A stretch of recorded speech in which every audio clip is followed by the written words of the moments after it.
Since hindi pwedeng mag-upload directly sa ating LMS platform ng isang video file dahil sa malaking file size nito, meron kayong dalawang option. So, either i-upload nyo siya as Google Drive na file or sa YouTube yung unlisted na feature sa visibility. So, paano yun? Una, i-open nyo yung app ninyo ng Google Drive. Ito siya, yung icon na yan, yung may triangle.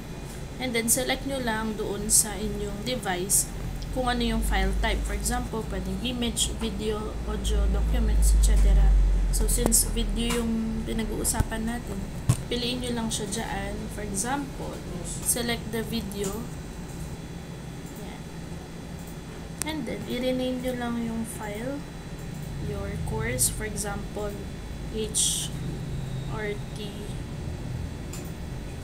Burgundy. HRT2 Burgundy Service Briefing.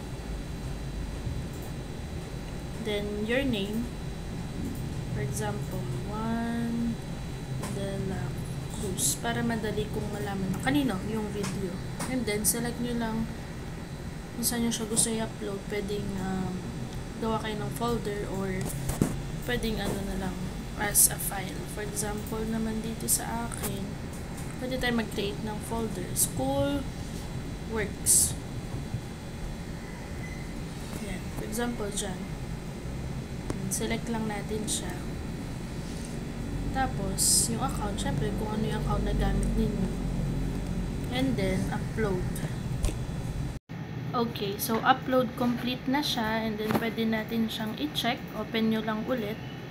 Under the files. Tapos, search nyo. School Works. Yan.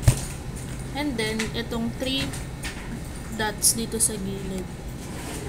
Click nyo muna yung Manage Access. Tapos, dito sa General Access, palitan nyo yung Restricted. Click Change. Doon sa Anyone with the link. So, para kung sino yung may link, no, siya lang yung makakapanood din ng video. Okay? So, pwede siyang viewer na lang, no, para mag-gradean namin siya. So, nakikita nyo naman sa General Access, nakalagay na anyone with the link. So, kapag sinubmit nyo yung link sa LMS natin, makikita namin yung video. That's it. Yun sa Google Drive. So, pwede nyo din siyang i-review on your own.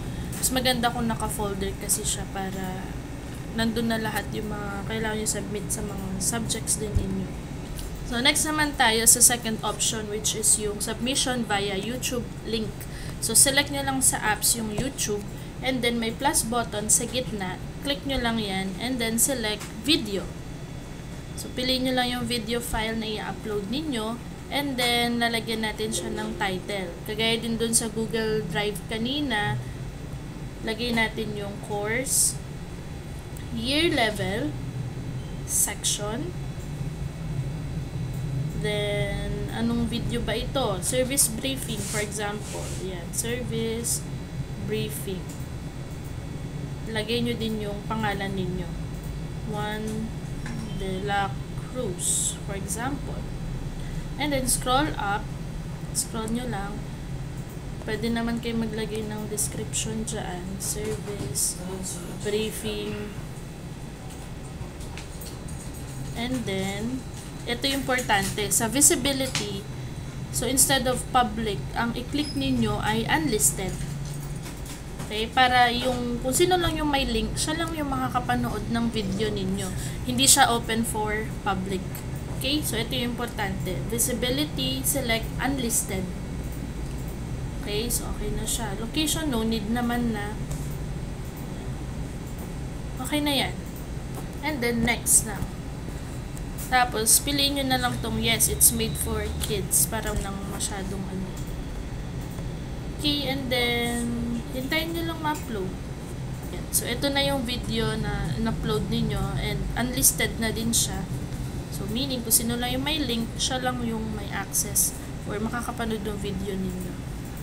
I-click nyo lang tong share button. Tapos, copy link.